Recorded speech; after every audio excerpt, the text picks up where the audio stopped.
He poured whiskey with his left hand only, never his right. The seals at the reunion barely noticed him, just another bartender in a black vest, moving between tables like furniture that breathed. But when the retired team leader glanced at the empty sleeve pinned neatly beneath his jacket, his glass slipped from his fingers and shattered against the hardwood floor. The room didn't stop. The laughter continued. The stories kept flowing.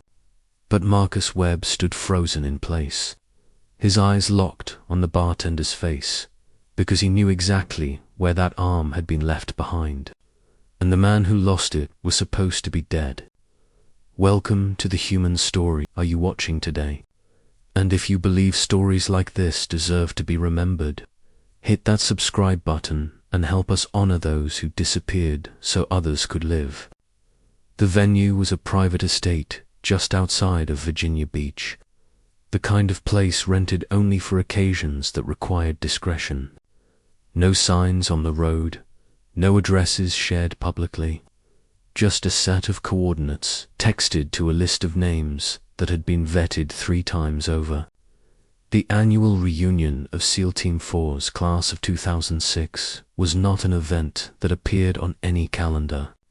It existed only in memory, in encrypted group chats, and in the hearts of men who had bled together in places the world would never know about. The estate's main hall had been transformed for the evening. Long oak tables lined the room, draped in white cloth and dotted with candles. A banner hung from the rafters, simple black letters on white fabric, reading only 2 words, "Still here." It was a phrase that meant everything to the men in the room. It was a promise, a defiance, a quiet acknowledgement that survival itself was the only medal that mattered. By 7 in the evening, the hall was full. 43 men, ranging from their late 30s to early 60s, filled the space with the kind of noise only brothers could make. Handshakes turned into embraces.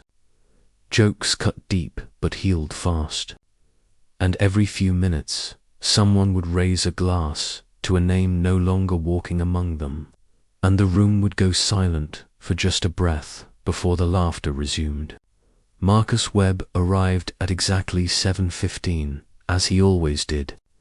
He was 61 years old now, retired for nearly a decade, but he still moved with the economy of motion that marked a man trained to eliminate inefficiency in everything. His grey hair was cropped short, his posture rigid, and his eyes pale blue and impossibly alert, scanned the room the way they once scanned rooftops in Fallujah. He was greeted warmly by a dozen men before he even reached the bar. Each one called him Chief, though his official rank had been Senior Chief Petty Officer before he hung up the trident. To them, he was simply the man who brought them home. He shook hands, absorbed updates about wives and children and new businesses, and smiled in the way men smile when they're happy to be alive, but haunted by those who aren't. But even as he spoke, his attention kept drifting to the bartender. The man behind the counter was tall, perhaps 6'2", with broad shoulders that tapered into a lean waist. His dark hair was flecked with grey at the temples, and a thin scar traced a line from his left ear down to his jaw. He wore the standard uniform of hired help, black vest, white shirt, no name tag, and moved with quiet efficiency, refilling glasses, clearing empties, never initiating conversation. But Marcus noticed something the others didn't. The bartender only used his left hand. His right arm was pinned at the elbow beneath his jacket, the fabric folded and secured in a way that suggested permanence rather than injury in progress. It wasn't unusual to see men with missing limbs at veteran events. But something about this man's posture, the way he positioned himself at the edge of the room, the way his eyes moved in constant microscans of the exits, it didn't match the role he was playing. Marcus approached the bar slowly, pretending to examine the whiskey selection. The bartender acknowledged him with a polite nod and gestured toward the bottles with his left hand. Marcus ordered a Blanton's neat and watched as the man poured with textbook precision. Not a drop wasted, the motion controlled and smooth. Most people wouldn't notice, but Marcus had spent 30 years reading bodies the way others read books. And this man's body didn't say bartender. It said operator. He studied the man's face as the glass was placed in front of him. There was something familiar there, buried beneath the years and the scar and the careful blankness of expression. Marcus had seen thousands of faces in his career. Some he remembered, most he didn't. But this one tugged at something deep in his memory, a thread he couldn't quite pull free. He took his drink without a word and moved to a corner table where two of his oldest teammates were already seated. They talked about fishing, about grandchildren, about the ache in their knees that never quite faded.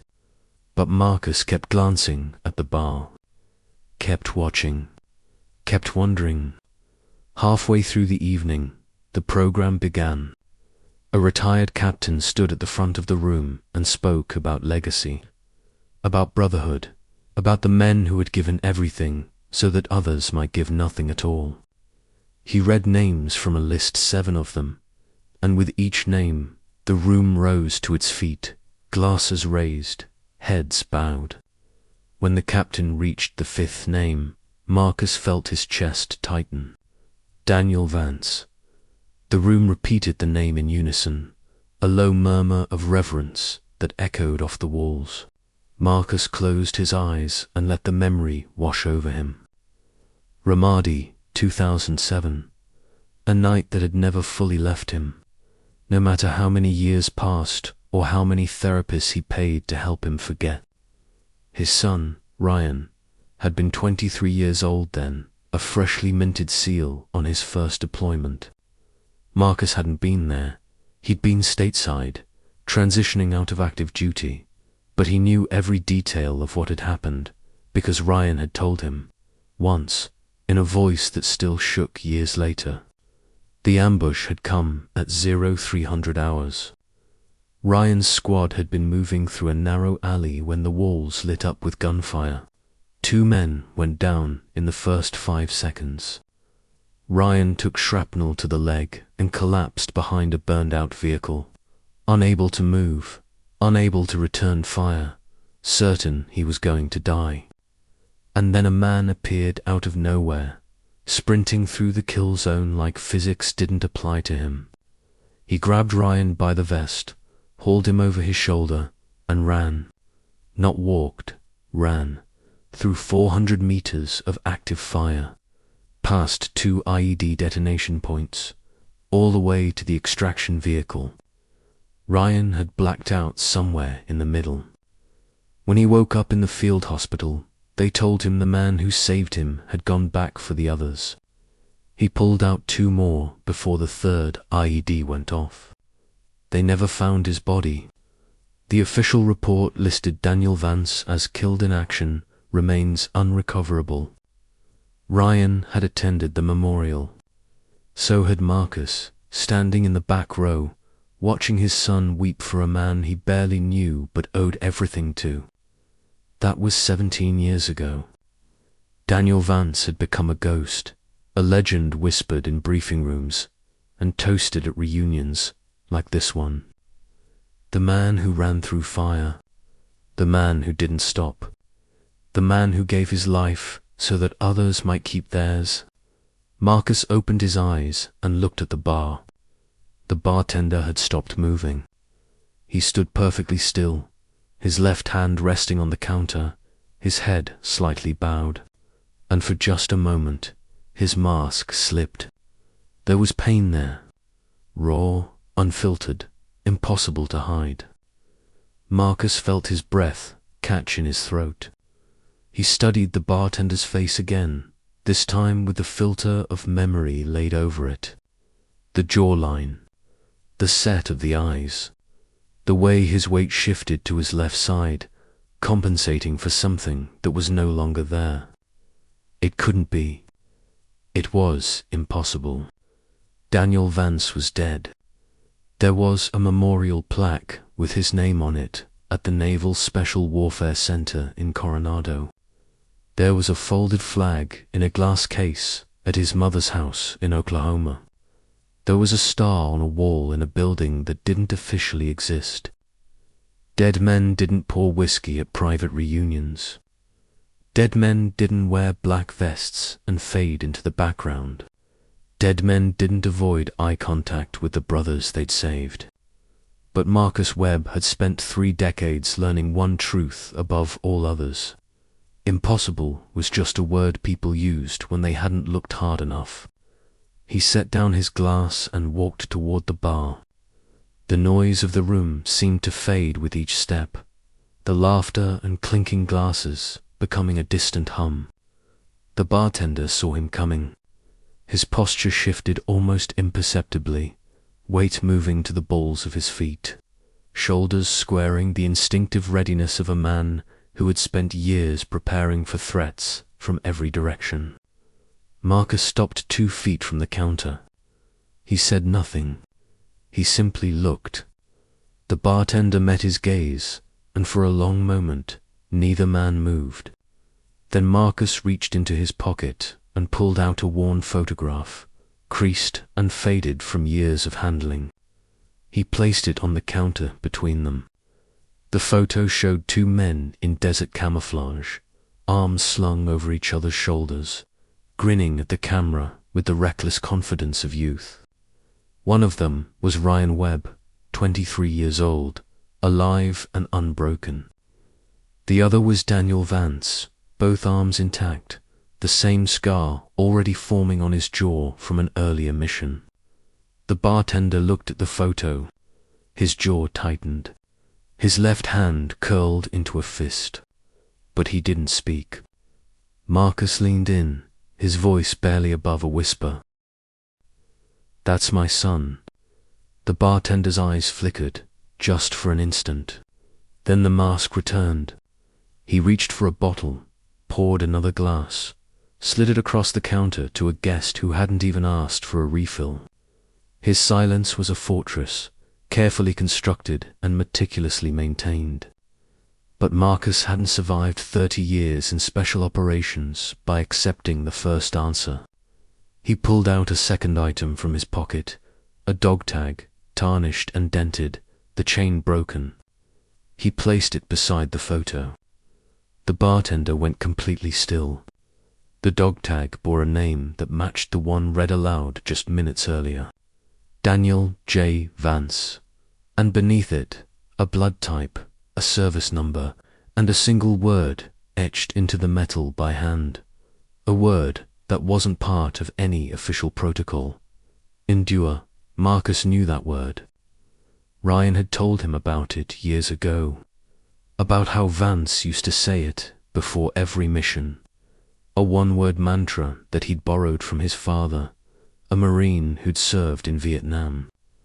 It wasn't a slogan. It was a philosophy.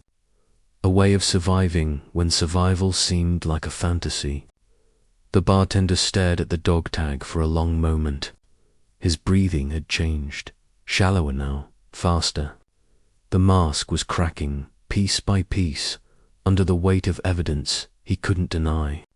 He reached out with his left hand and touched the metal, his fingers tracing the letters like a blind man reading scripture. Then he looked up at Marcus, and for the first time, his eyes were fully visible, not the blank stare of a hired worker, but the haunted gaze of a man who had been carrying a weight too heavy for one body to bear. Marcus didn't need confirmation. He already knew, but he waited anyway, because some truths needed to be spoken aloud to become real. The bartender's voice was rough, unused, barely audible above the noise of the room. He spoke only 4 words, and they landed like grenades in the space between them. He shouldn't have seen. Marcus felt his chest tighten. He understood immediately what the words meant. Ryan wasn't supposed to know who had saved him. The rescue was supposed to be anonymous, untraceable. Just another entry in a classified after-action report that would be sealed for 50 years. But somehow, Ryan had found out. He'd spent years searching for the man who carried him through fire, and eventually, he'd gotten close enough to the truth that someone had decided it was easier to make Daniel Vance disappear than to explain why he was still alive.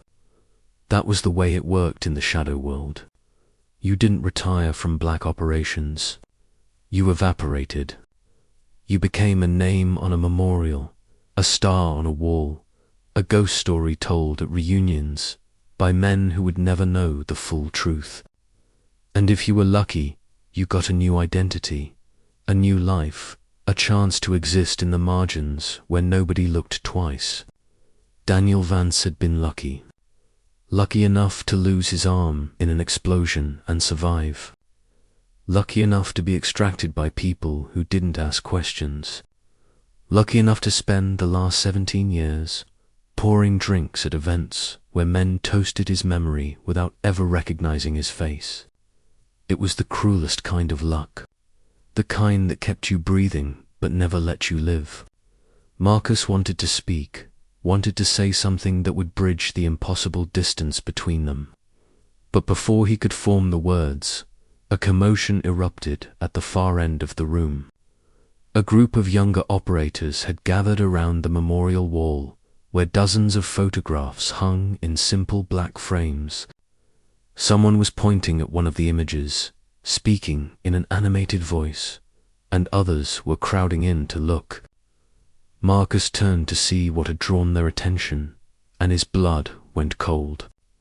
The photograph in question showed an extraction in progress, a grainy, classified image that should never have been printed, let alone displayed in public. It depicted a man carrying a wounded teammate over his shoulder, sprinting through a debris-strewn street while tracer rounds lit up the darkness behind him. The carrier's face was partially obscured by shadow, but his right arm was visible, gripping the wounded man's vest with desperate strength. The same arm that was now pinned beneath a black jacket behind the bar. Marcus didn't know how the photo had ended up on that wall. Perhaps someone had obtained it through unofficial channels, a memento of a mission that officially never happened. Perhaps it had been placed there as a tribute, another artifact of the Daniel Vance legend. But now it was a liability, a piece of evidence that threatened to expose the one man in the room who had sacrificed everything for anonymity. The bartender had seen the commotion too. His expression hadn't changed, but his body had, the subtle tension of a man preparing for extraction, calculating exits, measuring distances. 17 years of hiding, and it was all about to unravel because of a photograph and a retired chief who looked too closely. Marcus made a decision. He reached out and gently placed his hand over the dog tag on the counter, covering it from view. Then he picked up the photograph of his son and slid both items back into his pocket. He looked at the bartender, at Daniel Vance, at the ghost who had refused to stay dead, and gave a single, almost imperceptible nod. The message was clear. Your secret stays with me. The bartender's eyes widened slightly, a flicker of something that might have been gratitude or might have been disbelief. For 17 years, he had lived in the shadows, carrying a weight that no one else could see. And now, for the first time, someone was offering to help him carry it. But the moment of understanding was interrupted by a voice cutting through the noise of the room. A young operator, no more than 30, had separated from the group at the memorial wall and was walking toward the bar with purpose. He held a glass in one hand and a smartphone in the other, and his expression was the kind of eager curiosity that preceded uncomfortable questions. He stopped at the counter, 3 feet from where Marcus stood, and addressed the bartender directly. His tone was casual, but his eyes were sharp. He remarked that the bartender looked familiar and asked if they had ever crossed paths before. The bartender shook his head once, a minimal gesture that invited no follow-up. But the young operator wasn't satisfied. He held up his phone, showing a zoomed image of the extraction photograph from the memorial wall. He pointed at the carrier's face, partially visible in the frame, and then looked at the bartender with open scrutiny. The silence stretched like a wire pulled too tight. Marcus watched the bartender's left hand, which had drifted almost imperceptibly toward the edge of the counter. Toward, he realized, a small knife used for cutting lemon wedges. It was a subtle movement, invisible to anyone who wasn't trained to see it, but Marcus recognized it immediately. 17 years of hiding, and the instincts were still there. The operator's body was still ready to fight, even when his mind was trying to disappear. Marcus stepped forward, placing himself between the young operator and the bar. He clapped the younger man on the shoulder with the easy authority of a senior chief and guided him away from the counter. He said something about the photo being classified and the man in it being long dead, steering the conversation towards safer ground. The young operator protested briefly, insisting he had seen something, but Marcus's tone left no room for argument. By the time the conversation ended, the young man had rejoined his group at the memorial wall, and the moment had passed. But when Marcus turned back to the bar, the bartender was gone. The counter was empty. A half-filled bottle of whiskey stood where he had been standing, and beside it, a single item that hadn't been there before, a challenge coin, worn smooth by years of handling, bearing the emblem of SEAL Team 4 on one side and a single word on the other. Endure. Marcus picked up the coin and held it in his palm. It was warm, as if it had been clutched in someone's hand for a very long time. He looked toward the service entrance at the back of the room, where a door was still swinging gently on its hinges. The bartender had vanished the same way he had arrived, silently, without ceremony, without asking for anything in return. Marcus stood there for a long moment, the noise of the reunion washing over him like waves against a distant shore. Around him, men laughed and embraced and raised glasses to ghosts they thought were gone forever. They didn't know that one of those ghosts had been standing among them all evening, carrying their drinks with a hand that had once carried their brothers through fire. He thought about Ryan, now 40 years old, a father himself, living in San Diego with a wife and 2 daughters who would never know how close they came to not existing. He thought about the years Ryan had spent searching for the man who saved him, the dead ends and sealed files and official denials that led nowhere. He thought about the weight of a secret that could never be shared and the strange mercy of ignorance. He thought about Daniel Vance, somewhere out there in the Virginia night, climbing into a vehicle or walking down a dark road, returning to whatever shadow life he had built from the wreckage of his sacrifice. A man who had given his arm, his identity, his place among the living, and had asked for nothing in return, except to be forgotten. But Marcus would not forget. He couldn't. Not now. Not ever. He slipped the challenge coin into his pocket beside the photograph and the dog tag, and made himself a promise. He would not search for Daniel Vance. He would not try to find him, expose him, or drag him back into a world that had already taken everything from him. But he would carry the truth. He would hold it close, the way he held the memory of every man he had ever led into battle. And one day, when the time was right, he would tell Ryan, not the whole truth. Some secrets were too heavy, even for sons, but enough to give him peace. Enough to let him understand that the man who saved his life was still out there, still breathing, still enduring. The reunion continued around him, but Marcus was no longer fully present.